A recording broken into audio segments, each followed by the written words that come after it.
Hello everybody. I just made some oatmeal soap a few days ago. It's unscented. We have a lot of customers that really have sensitivity issues, and they're out here looking for products that don't irritate your skin. Multiple chemical sensitivity is nothing to laugh about. There's a lot of people that can't even walk through a store because the fragrance is overwhelming. Anyway, I want to show you some new soap I just made yesterday. It's about 2 o'clock in the morning right now. I made it yesterday about 4 a.m. I like to do my work at night when it's cool and there's a few distractions. Anyway, this is the mold I use.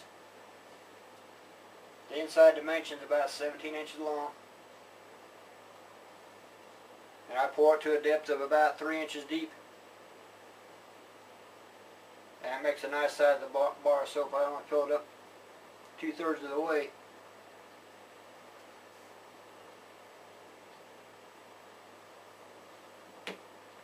And the inside dimension is about 17.5 long. Take the lid out of here.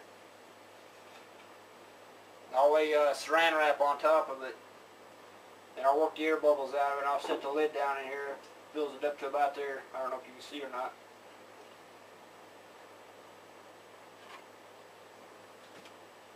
And when I get done with this,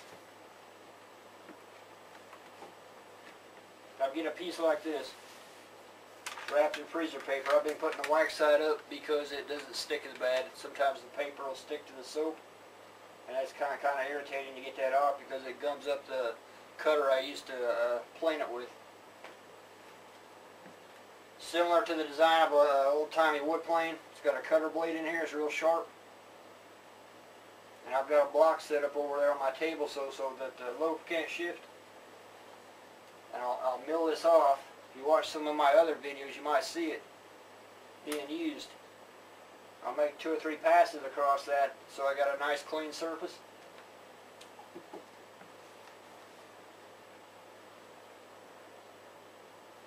One of my finished bars here, you can see that all the edges are smooth. There's some marks on it from the cutter.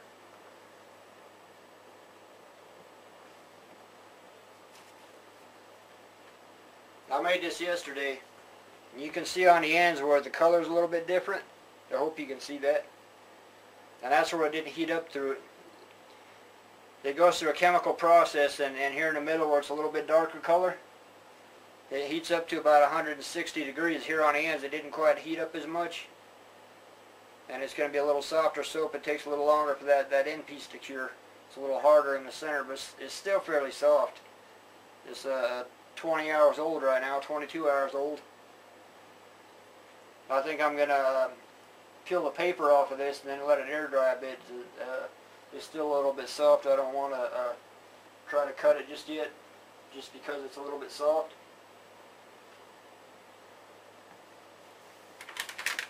So pull the saran wrap back.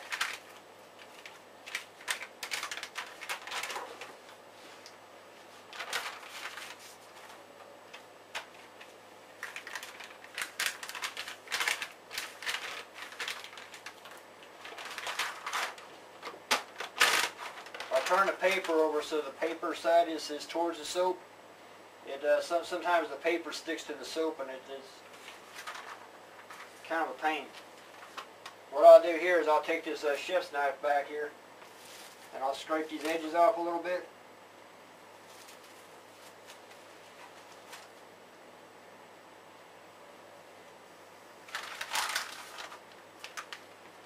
I'll just kind of peel this off. Get some of the trimmings off.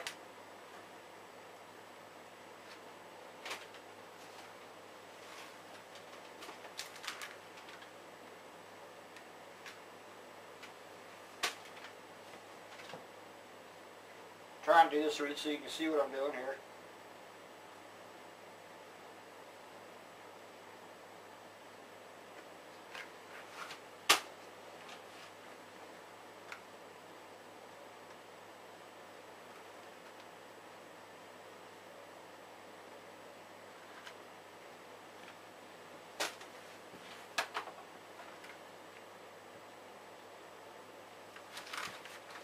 trimming it like that, then my cutter don't just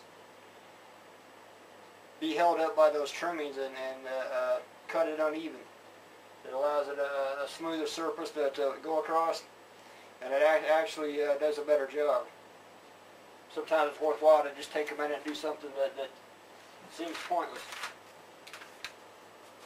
We'll set this aside for now. You can see my oatmeal soap in the back here. This is unscented. No colors or dyes, no fragrance. You can see it's a very nicely trimmed piece. I'm going to put a picture on here so you can get a better look at how uniform they're cut.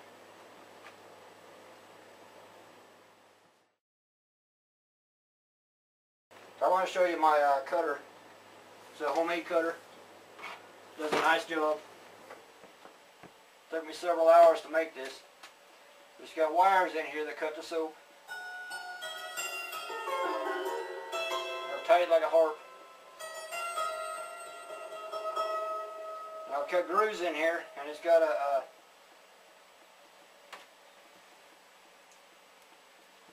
ledge on it so you can push the soap up to it, so you never have to worry about it being crooked. Some of the other people don't have this ledge to push it against, and they might have it crooked, and they're forever trying to straighten it. You just hold it tight against that ledge and push it down.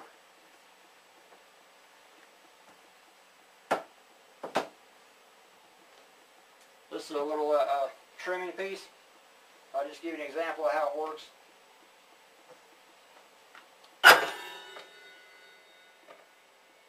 It just pushes right through it very, very nicely.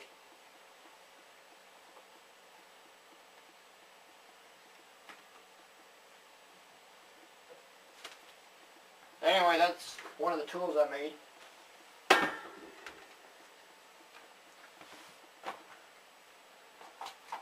This is another cutter that's commercially available. Come with one of the molds I bought. And you put the loaf of soap in here and you slice it by hand, one slice at a time. And it works very nicely. This one has a stop in it, but some of them don't. When I'm cutting 15 or 30, maybe 60 at a time, this is going to take me a good hour to cut 60. And the lard-based soap that I make, it's very hard. This is a piece of it right here. And after about 18 hours, you about can't cut it with a knife. And that wire cutter, it even has a hard time on it. So I'm very conscious about the time I make it, and as soon as it's soft enough to cut, I'm in here trying to cut it so it isn't too hard. It does a nice job, and I get nice uniform pieces. These are just the end trimmings, and I've been selling these on eBay for I think $1 a piece, just to get rid of them, and it makes somebody a real nice deal on something that's a little bit thinner than our normal size. I gotta have some samples here. That's the normal thickness, and these are the end pieces. Just the trimming off the loaf. These are great to go take hiking, by the way.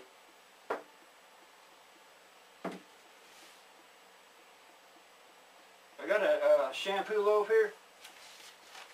This is a shampoo soap I made. It's tea tree. It's a little sample tester size. I'm trying out the formula. It might be 3 or 4 months before it's available to use. It has to cure for at least 2 months. This is a new recipe I've been working on, and I made a little tester batch. This will last me a few months, but it'll give me a chance to try it out before I make a bunch of it. And if it's not a good recipe, then I'll start over.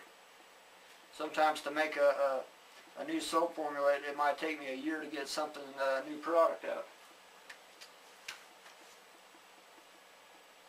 Anyway, I wanted to show you the unscented oatmeal. And I'll get a photograph of that back there. This loaf right here, it makes 15 bars of soap. And sometimes the scented soaps I make 1 at a time, and sometimes I make 2. There's 2 of the oatmeal behind me. In fact, some of those are even sold. They're just waiting to cure. Then over there's some dreamsicle. I don't know if you can see it. It's kind of an orange color. There's 15 of those. And there's 15 of this. This is a blend of essential oils. It's has patchouli in it. It's intended to bring out the sensual desires in people. And when I'm cutting it, it kind of irritates me a little bit, just because it works on your senses. This is very powerful stuff.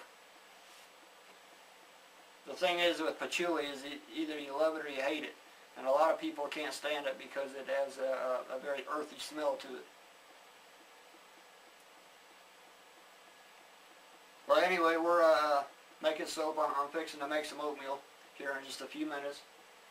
I'm going to let this stuff air dry for a bit longer before I cut it. And be sure to look at our other videos. We're trying to make an assortment of some of the products we're making to give people a general idea of what we're making. These are all customized formulas. They're all different.